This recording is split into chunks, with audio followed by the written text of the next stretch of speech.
ओम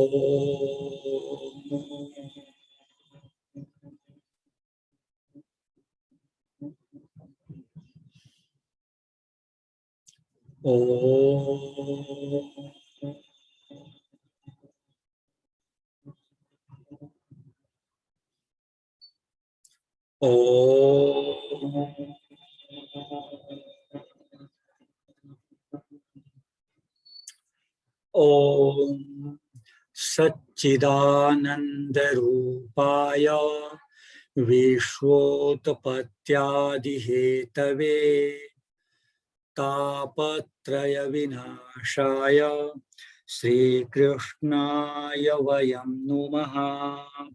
ओम शांति शांति शांति।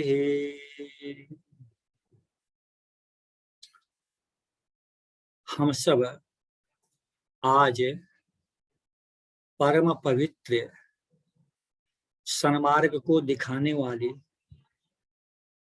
ज्ञान की मूर्ति परम पूजनीय श्रीमद् भगवद गीता जी के द्वितीय अध्याय के श्लोक संख्या 50 से विमर्श प्रारंभ करेंगे। अभी जो विमर्श चल रहा है इसमें आराध्यवर्जी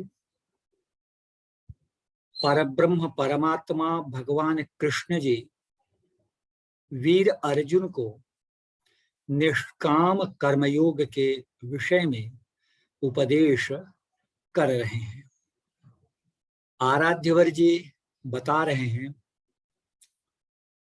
बुद्धियुक्तो जहातिह उभे सुकृत दुष्कृते तस्माद् योगाय युज्यस्व योगः कर्मसु कौशलम्। आराध्यवर जी कह रहे हैं, बुद्धियुक्तो जहातिह, जहाति इह, यह अर्थात यहीं पर बुद्धियुक्त जो मानव, जो साधक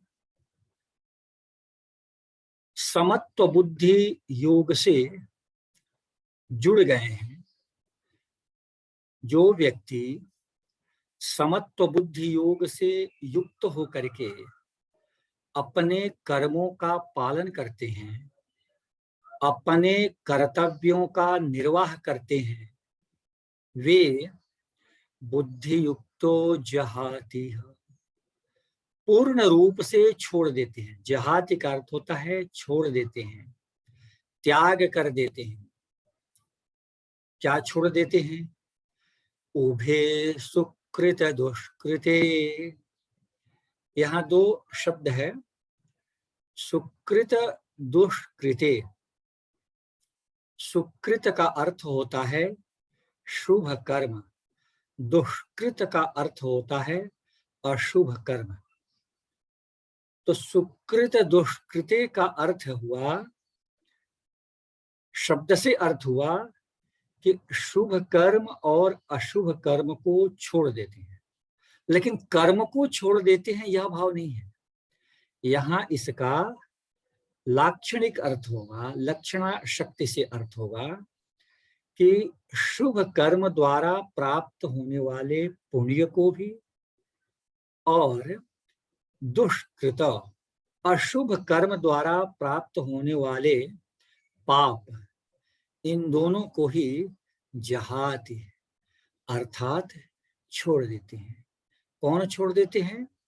तो जो बुद्धियुक्त समत्व बुद्धि योग से जुड़ करके अपने कर्म का निर्वाह करते हैं, अपने कर्तव्य कर्म का पालन करते हैं। अब जहाति शब्द का अर्थ होता है, देखा जाए, एक होता है कि हम किसी चीज को छोड़ देते हैं तो छोड़ने के बावजूद उसका कुछ प्रतीक, उसका कुछ चिन्ह लगा रहता है। एक संसार का उदाहरण हम लेते हैं। होली उत्सव में रंग उत्सव मनाया जाता है मध्याह्न समय तक। प्रायः अधिकतर क्षेत्रों में मध्याह्न समय में, दोपहर के समय में हम अपने शरीर को बिल्कुल साबुन आदि के द्वारा साफ कर लेते हैं, नए वस्त्र परिधान को धारण करते हैं और फिर शाम को अबीर गुलाल आदि खेलने घर से निकल पड़ते हैं। तो जैसे मान लें कि हमने रंग खेला, रंग का चिन्ह रंग हमारे शरीर में लग गया, हमने साबुन आदि से शरीर को धोया, इसके बावजूद उसके कुछ चिन्ह रंग के हमारे शरीर में लगे रह जाते हैं। वो समय के साथ धीरे धीरे छूटते हैं और लगे रहते हैं। जहाती का अर्थ होता है कि ऐसे व्यक्ति, ऐसे साधक जो समत्व बुद्धि योग के साथ जुड़ करके अपने कर्तव्य कर्म का निर्वाह करते हैं, वे शुभ कर्म से प्राप्त पुण्य और अशुभ कर्म से प्राप्त पाप दोनों का पूरी तरह से त्याग कर देते हैं। ऐसा नहीं है कि उसका कुछ चिन्ह, कुछ उसका प्रतीक उन साधक, उन व्यक्ति के साथ रहता है, नहीं, बिल्कुल नहीं। शुभ और अशुभ दोनों कर्मों का परित्याग कर देते हैं। उभे सुकृत दुष्कृते, और देखें यहाँ जो सुकृत दुष्कृते, यह दोनों शब्द एक साथ मिला करके आराध्यवर जी वीर अर्जुन को बता रहे हैं, उपदेश दे रहे हैं। इसमें भाव यह है, संकेत यह है, अन्य अर्थों के अतिरिक्त, कि शुभ कर्म और अशुभ कर्म प्राणी को, मानव को, व्यक्ति को जीवन की इस यात्रा में होते रहते हैं। ऐसा नहीं है कि बिल्कुल 1 साल 2 साल तक केवल शुभ ही होगा और साल 2 साल तक या अधिक समय तक केवल अशुभ कर्म ही होगा। नहीं नहीं, ये भगवान की, परमात्मा की बनाई हुई इस व्यवस्था में शुभ अशुभ कर्म ये साथ संयुक्त रूप से लगभग चलते रहते हैं, तो दोनों का परित्याग कर देता है। अब एक जिज्ञासा का भाव यहाँ यह हो सकता है कि दोनों का परित्याग करता है तो इसकी परिणति क्या होती है, परिणाम क्या होगा। तो इसको हम ऐसे समझ सकते हैं कि मानव जीवन का जो परम पुरुषार्थ है, मोक्ष, वह तभी प्राप्त होता है जब व्यक्ति, साधक पाप और पुण्य दोनों से ही मुक्त हो जाते हैं। मान लें एक तराजू है, तराजू के 2 छोर हैं, 2 किनारे हैं। एक किनारे पर पुण्य का भाग है और दूसरे किनारे पर पाप का भाग है। तो पुण्य और पाप यदि किसी व्यक्ति, यदि किसी साधक के साथ जुड़े हुए हैं, यदि पुण्य भी है तो उस पुण्य के भोग के लिए उन व्यक्ति को, उन साधक जी को इस धरती पर जन्म लेना पड़ता है। और यदि पाप भी हैं तो पाप के भोग के लिए उन व्यक्ति अथवा साधक को इस धरा पर जन्म लेना पड़ता है। तो पाप और पुण्य दोनों को छोड़ देता है।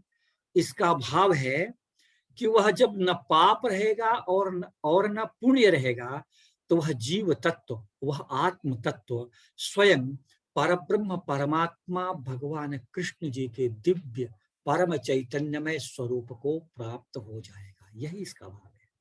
उभे सुकृत दुष्कृते, आराध्यवर जी कह रहे हैं तस्माद् योगाय युज्यस्व। इसलिए का अर्थ है कि हे वीर अर्जुन, तुम अपने कर्तव्य कर्म में पाप और पुण्य से मुक्त होकर के अपने कर्तव्य कर्म का निर्वाह करो। इसलिए तस्मात् योगाय युज्यस्व, समत्व बुद्धि योग के साथ जुड़ जाओ। जब तुम समत्व बुद्धि योग के साथ जुड़ जाओगे तो जो भी कर्म करोगे उस कर्म के पाप और पुण्य से, पाप और पुण्य के बंधन से तुम मुक्त हो जाओगे। तस्माद् योगाय युज्यस्व योगः कर्मसु कौशलम्। अर्जुन के मन में भाव होता है कि हम तो कर्म कर रहे हैं, फिर बुद्धि योग के साथ जुड़ जाएं। तो आराध्यवर जी कह रहे हैं, हाँ, योगः कर्मसु कौशलम। योग यह क्या है, समत्व बुद्धि योग क्या है, तो कोई कर्म के अतिरिक्त कोई अन्य तथ्य नहीं है। अर्जुन को प्रभु जी समझा रहे हैं कि तुम्हें लग रहा है कि समत्व बुद्धि योग कर्म के अतिरिक्त कुछ अन्य तथ्य है, तो कर्म के अतिरिक्त अन्य तथ्य नहीं है, अपितु कर्मसु कौशलम। कर्मों में कुशलता का नाम ही योग है। कर्म को, अपने कर्तव्य कर्म को, शास्त्र जी द्वारा बताए हुए कर्म को समुचित तरीके से करने का नाम ही योग है। योग कोई अन्य वस्तु, पदार्थ अथवा तथ्य नहीं है। अब कर्मों में कुशलता क्या है, इसको थोड़ा सा विचार करते हैं। कर्मसु कौशलम, तो कर्मों में कुशलता यह है कि हम मानव अपने सत्कर्तव्य कर्म का निर्वाह करते रहें, अपने दायित्वों का निर्वाह करते रहें।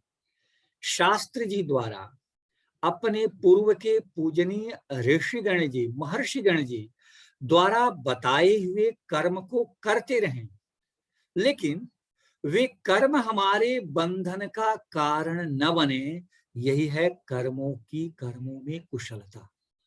क्योंकि यदि शुभ कर्म होते हैं तो वे भी बंधन के कारण बनते हैं, और अशुभ कर्म होते हैं वे भी बंधन के कारण होते हैं।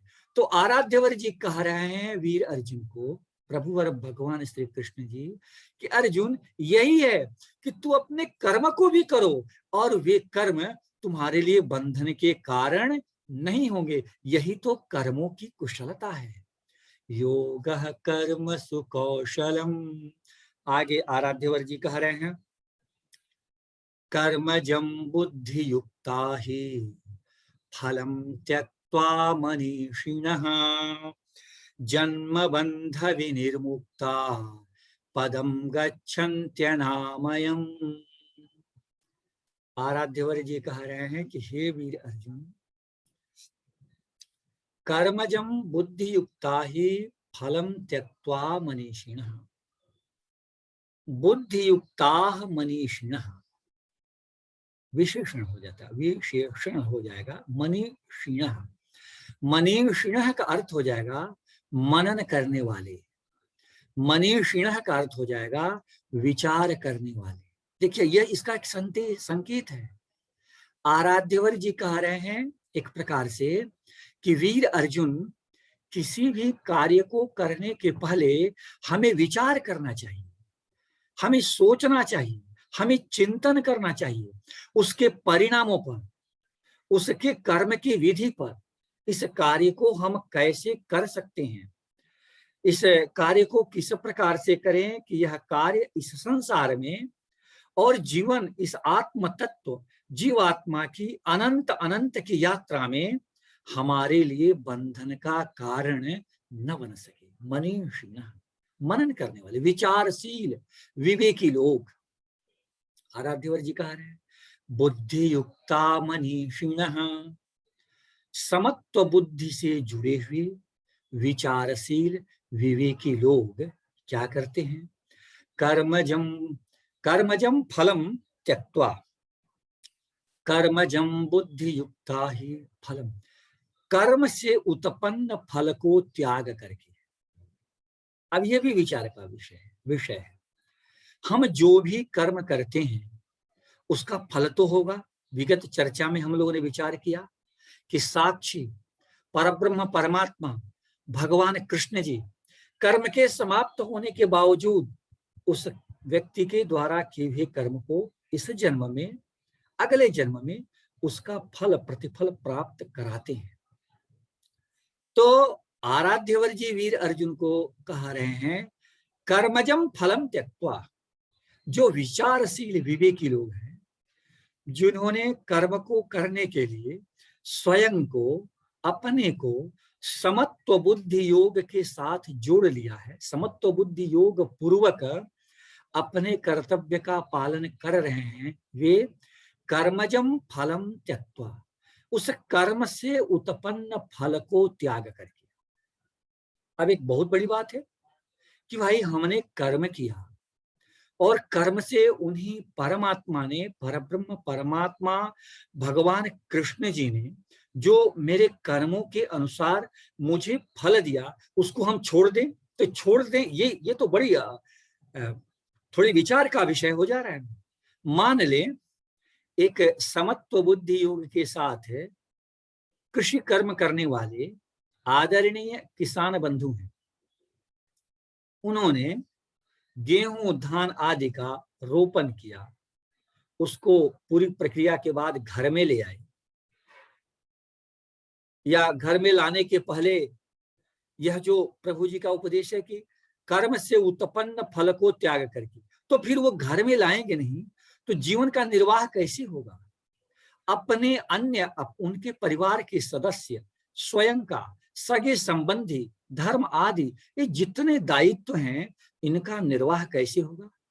तो देखिए, कर्म से उत्पन्न फल को त्याग करके, कर्मजम फलम त्यक्त्वा, इसका भाव यह नहीं है कि फल को त्याग दिए, नहीं नहीं, इसका भाव है कि कर्म से समत्व बुद्धि योग के साथ जुड़ करके, समत्व बुद्धि योग पूर्वक हम जो कर्म करें, उसका जो आराध्यवर जी भगवान कृष्ण जी जो हमें फल देते हैं, उस फल में हमारी आसक्ति न हो, अनासक्त भाव से। इस फल के बिना मैं जी नहीं सकता हूं, यह स्थिति नहीं होनी चाहिए, अनासक्त भाव से। भगवान का प्रसाद है, अनासक्त भाव से। और कैसे? ममत्व को छोड़ करके, ये गेहूं ये धान मेरे हैं, नहीं नहीं, मेरे नहीं, ममत्व को छोड़ दो। ये भगवान की अहेतु की कृपा है, प्रभु जी ने हमें दिया, भगवान की अहेतु की कृपा है, भगवान का प्रसाद मान करके। अहंकार, मैंने ये किया, नहीं नहीं, कर्तव्य करना हमारा कर्तव्य है, सब कुछ परमात्मा करा रहे हैं, इस भाव के साथ।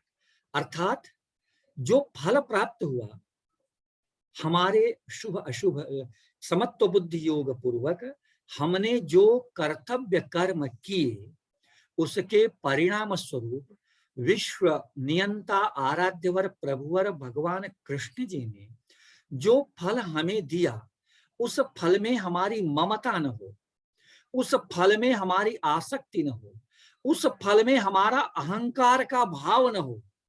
ममत्व को छोड़कर, अहंकारत्व को त्याग करके, अनासक्ति भाव से हम उसका उपयोग करें।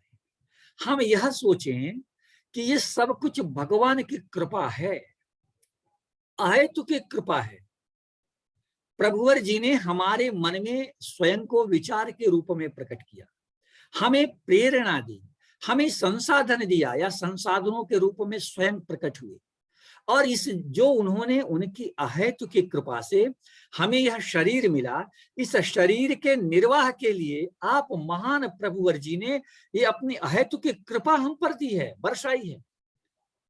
इस भाव के साथ उस फल का उपयोग करना।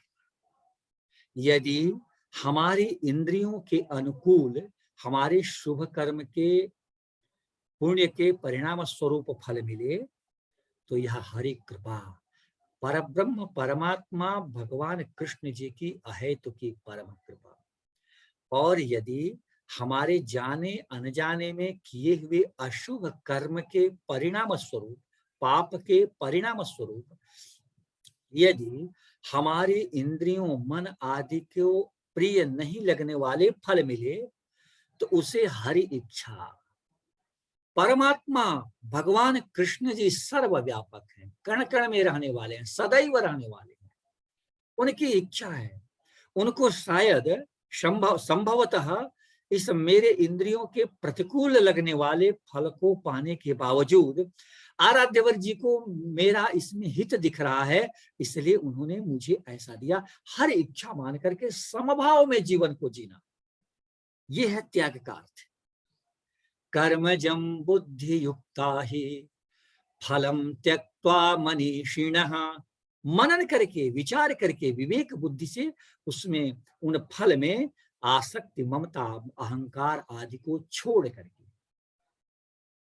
फलम त्यक्त्वा मनीषिणः जन्म बंध विनिर्मुक्ता पदम गच्छन्त्यनामयम्। जन्म बंध विनिर्मुक्ता, देखिए विनिर्मुक्ता का अर्थ होता है पूरी तरह से मुक्त हो करके। मुक्त का अर्थ तो मुक्त हुआ ही, विनिर्मुक्ता का अर्थ होता है कि पूरी तरह से जन्म बंध, जन्म के कारण जो हमें बंधन प्राप्त हुआ। अब आप कहेंगे कि जन्म के कारण कैसा बंधन? हाँ, बंधन का कारण जन्म तो है ही। जब हम इस शरीर को प्राप्त किए तो स्वाभाविक है कि इस शरीर के द्वारा कर्म होंगे, शुभ कर्म होंगे, अशुभ कर्म होंगे आदि। तो जो शुभ अशुभ कर्म होंगे वे बंधन के कारण तो हैं ही। हमें अपनी विचारशील बुद्धि से, अपनी विवेक बुद्धि से इस शुभ और अशुभ कर्म रूप बंधन से मुक्त हो जाना है, पार कर जाना है। तो जन्म बंध विनिर्मुक्ता, जन्म के बंधन से पूरी तरह से मुक्त हो करके क्या करते हैं? समत्व बुद्धि योग से युक्त हो करके कर्म करने वाले पदम गच्छन्त्यनामयम्, अविनाशी निर्विकार परम पद को प्राप्त कर लेते हैं। विनिर्मुक्ता, पूरी तरह से मुक्त हो जाते हैं। इसका भाव, इसको हम ऐसे समझें कि जो साधक जी, जो व्यक्ति समत्व बुद्धि योग के साथ युक्त होकर के कर्म नहीं करते हैं, शास्त्र जी में बताया कि यह शुभ कर्म है, इसे करना चाहिए, ऐसे शुभ कर्म कर रहे हैं, और जो फल प्राप्ति हो रही है उसको एकत्रित कर रहे हैं, फल का उपयोग कर रहे हैं, तो ये जो शुभ कर्म की अधिकता होगी, इस अधिकता के परिणाम स्वरूप वह जीवात्मा स्वर्ग लोक को प्राप्त करेगा। और स्वर्ग के विषयों के उपयोग के बाद जैसे ही पुण्य का क्षय होगा, पुण्य समाप्त होगा, वह पुनः वापस इस मृत्यु लोक में आ जाएगा। विनिर्मुक्ता का अर्थ है कि समत्व बुद्धि योग के साथ जुड़ करके, समत्व बुद्धि योग पूर्वक यदि साधक जी, कोई व्यक्ति अपने कर्तव्य कर्म का, सत्कर्म का आचरण करते हैं, निर्वाह करते हैं, तो विनिर्मुक्ता, पूरी तरह से मुक्त हो जाते हैं। ऐसा नहीं है कि जब तक पुण्य है स्वर्ग लोक में रहे और पुण्य समाप्त हुआ तो पुनः मर्त्य लोक में आ गए, चेकआउट। देखें, यदि हम प्रयागराज जी, वृंदावन जी, हरिद्वार जी आदि नगरों में जाते हैं और कोई परिचय नहीं है, किसी कारणवश हमें होटल पैसे देकर के आवासीय व्यवस्था में ठहरना पड़ा, तो हम उतने ही समय तक ठहर पाएंगे जितने समय के लिए हम पैसे को चुकाएंगे। और जैसे ही उस आवासीय व्यवस्था का पैसा चुकाने में हम असमर्थ हो जाएंगे, हमारे पास धन समाप्त हो जाएगा, वह व्यवस्था हमें वहां से, उस आवासीय व्यवस्था से निकाल देगी। कुछ ऐसा ही मिलता जुलता स्वर्ग मिलते जुलते स्वर्ग के भोग हैं। जब तक हमारे पुण्य कर्म हैं, हम स्वर्ग के भोगों का आनंद लेंगे, और हमारे पुण्य कर्म रूप पैसे जब समाप्त हो जाएंगे तो परब्रह्म परमात्मा आराध्यवर भगवान कृष्ण जी की बनाई हुई इस व्यवस्था के अनुसार हमें पुनः इस धरती पर वापस आ जाना पड़ेगा। लेकिन विनिर्मुक्ता, यह शब्द, इस शब्द के प्रयोग से आराध्यवर प्रभुवर भगवान कृष्ण जी हमें यह बता रहे हैं कि हे वीर अर्जुन, अर्जुन को निमित्त बना करके हम संपूर्ण मानव जाति को, मानव प्राणी मात्र को बता रहे हैं, मानव मात्र को बता रहे हैं कि समत्व बुद्धि योग पूर्वक कर्म करने वाले विचारशील व्यक्ति, मनीषी विनिर्मुक्ता, जन्म के बंधन से मुक्त हो जाते हैं। पुनः उन्हें इस जन्म मरण के बंधन में नहीं आना पड़ता, अपितु यह जो उनका जीव तत्व है, जीवात्मा है, वह आनंदमय सत्य चित्त आनंद, परम आनंद, केवल और केवल आनंदमय परमात्मा के पर ब्रह्म परम चैतन्य दिव्य स्वरूप में सदा सर्वदा के लिए विलीन हो जाता है। ओम ओम ओम ओम। जन्म बंध विनिर्मुक्ता, वो उसको क्या कहते हैं? पदम गच्छन्त्यनामयम्। ऐसे अनामय, अनामय का अर्थ हो सकता है कि जिसको हम ऐसा नहीं कर सकते हैं कि यह एक पद है। अनामय पद को, निर्विकार, जिसमें न बढ़ोत्तरी है न घटोत्तरी है, जिसमें न कोई विकार है, केवल और केवल आनंद स्वरूप है, उस पद को, उस परम तत्व की स्थिति को पा करके सदा सर्वदा के लिए विलीन मुक्त हो जाते हैं। ओम ओम ओम। पदम गच्छन्त्यनामयम्। आराध्यवर जी आगे कह रहे हैं कि हे अर्जुन, अभी प्रभुवर जी इस निष्काम कर्म योग का वर्णन अभी आगे कर रहे हैं, जिसको हम लोग विचार करेंगे। आज हम सब उन अनामय पद को धारण करने वाले, निष्काम कर्मयोगी को अपने स्वरूप को प्रदान करने वाले, अपने भक्तों पर अपने परम कृपा दृष्टि वर्षाने वाले परब्रह्म परमात्मा भगवान कृष्ण जी के चरणों में नमन करते हुए गीता जी के विमर्श में यही विश्रांति लेते हैं। ओम पूर्णमदः पूर्णमिदं पूर्णात् पूर्णमुदच्यते पूर्णस्य पूर्णमादाय पूर्णमेवावशिष्यते। ओम शांति शांति शांति।